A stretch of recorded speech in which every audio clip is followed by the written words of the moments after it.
Bonjour, je suis Stéphane Byrne et bienvenue dans ce chapitre 6 de l'acte 1 des archives de l'Imperium Universalis. Archibald Lucius, reprenant ses fonctions tôt dans la matinée, avait eu à traiter l'audience de Théa de Goldenberg, venu proposer son aide au raton laveur, qu'il avait refusé nettement et clairement. Était intervenu de manière impromptue le frère de Théa, Victor de Goldenberg, paladin en chef du culte de Varbe, qui avait insulté sa sœur et manqué de respect à Archibald en toute impunité. Déjà bien échauffé, le raton laveur avait dû recevoir Zeldric Tsemor, représentant de la CDD à Glarg. Oh, eh ben voyons. Archibald l'avait congédié promptement en lui infligeant une humiliation bien cuisante au passage. Et tout de suite un enregistrement des pensées d'Archibald concernant ses soupçons à l'égard de Zeldric Tsemor et de la CDD. Tu vois, Stéphane, c'est comme ça qu'on doit parler au connal de banquier, tu vois. Ce connal de gobelin, il est venu. Et en plus, j'en suis sûr, je vais te parler d'un petit secret. J'en suis sûr que ces gens-là, ils bossent en secret avec Zor. Je suis sûr que c'est Xol qui les a créés et les a envoyés ici. Je suis sûr que cette CDD, c'est un complot mondial créé par Xol lui-même. Va falloir qu'il y ait ma charge, je peux te le dire. Je le sens de mon nez de raton laveur. Ça sent et ça pue le complot mondial, ça. Note-le dans les archives. Il peut te dire que Yul y aurait raison. Je te prouverai qu'il y aurait raison que... Je te le prouverai que la CDD est au bottes de Xor. Je te le prouverai, je te le dis. Je le sens, moi, je le sais. Après cela, le raton laveur avait rendu visite à Saroulmal et Bob, les deux mages, lui apportant de bonnes nouvelles. Puis, Julie Bright avait rassemblé le tout nouveau Sénat, des représentants du peuple, qui avait reçu les directives d'Archibald avec grand intérêt et respect.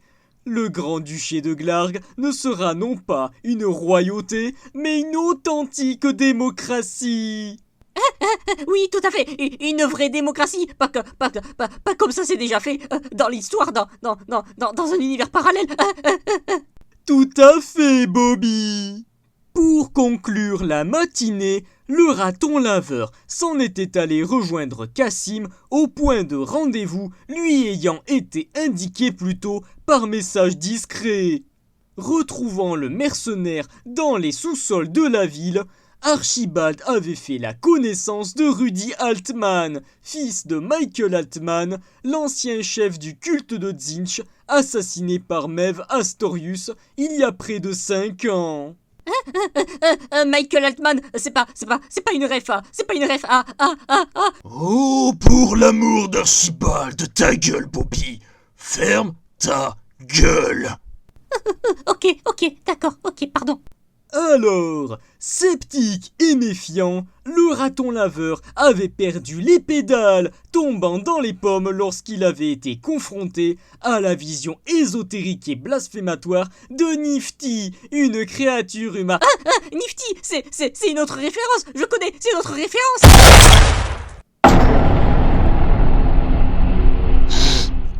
Il fera plus de référence, fils de pute. Merci Sylvestre. Donc, où en étais-je? Ah oui! La vision blasphématoire et ésotérique de Nifty, une créature humanoïde pourvue de tentacules et servant de garde du corps aux jeunes adolescents. Reprenant conscience dans ses appartements du palais, entouré de cachous, Julie et l'archiviste Stéphane Byrne, votre serviteur ici présent, Archibald avait craqué davantage, fondant en larmes tandis que la jeune femme et la fillette le consolaient du mieux qu'elles le pouvaient.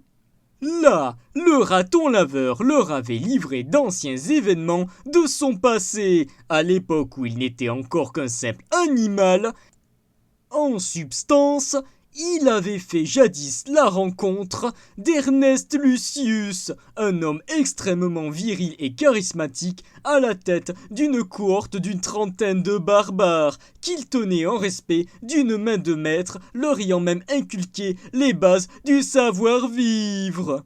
Faisant les 400 coups ensemble, leur relation s'était brutalement arrêtée suite à une violente attaque de fanatiques de Zinch conduisant aux événements actuels. À peine avait-il eu terminé son histoire que Krorgeg Jujlam avait débarqué en trombe pour signifier l'arrivée du messager de Waldorg au sein du palais. Ni une ni deux, Archibald avait écouté la missive impliquant une convocation à un procès totalement factice ordonné par le roi Biftanaen aux mains d'or. Allô? Allô? Y'a personne au bout du fil? Faut réfléchir, McFly. Faut réfléchir. Congédiant le messager sans aucune violence, le raton laveur lui avait fait passer son propre message à transmettre au gouvernement de Waldorg. Qu'il pouvait aller bien se brosser.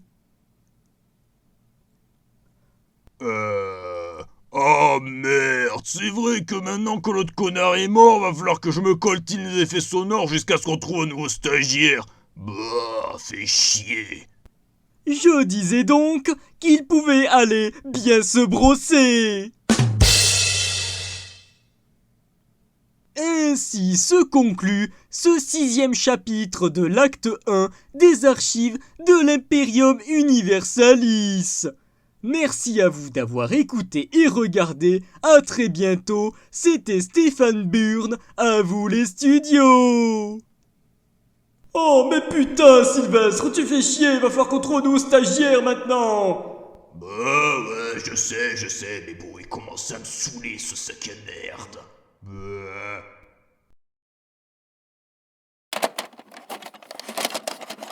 Oh, bordel de merde. Il aurait dû m'en douter que ce Rudy Altman était un sacré fils de pute. Putain, il a une créature innommable. Une créature des enfers. Dégueulasse. Ça a des nibards, mais ça a aussi des tentacules. Ça a aussi des pinces. Complètement bizarre, cette merde. Cette Nifty, je crois. Ah, putain, elle est dégueulasse. Ça m'en fait encore faire des cauchemars quand il y repense. Je peux vous dire que c'est la pire chose que j'ai pu voir de ma vie. Pourtant, j'ai vu Ernest Lucius et Marcus Brachial torturer des gens. Et je peux vous dire que des saloperies, j'en ai vu. Mais, celle-là, C'est vrai que depuis le temps que je vous parle d'un certain Ernest Lucius et d'un Marcus Brachial, je vous dois quand même des petites explications à toi, Burn, et à toi, Yuli. Par quel bout je prends le saucisson? Ah bah oui, en fait, Ernest, c'est un éligiaque, et puis Malchus, c'est un putain de torsionnel sociopathe. Il n'y a pas d'autre mot pour le décrire, cet animal. Mais il y en a un, il est mort, la tête coupée, et le deuxième, il s'est barré pour une pelle de nichon qu'elle soit plus grosse que sa tête. Ah, il me fatigue. Mais bon, l'essentiel c'est qu'il soit heureux. J'aimerais juste savoir où il est, cet enculé, parce qu'il peut te dire qu'il y a besoin de lui en ce moment. Il y a besoin de lui pour gouverner ce pays d'incapables. Mais bon, je le trouverai. Je te le dis, Yuli, je te le dis à toi, Stéphane. Je vais retrouver ce petit sociopathe en souvenir du bon vieux temps.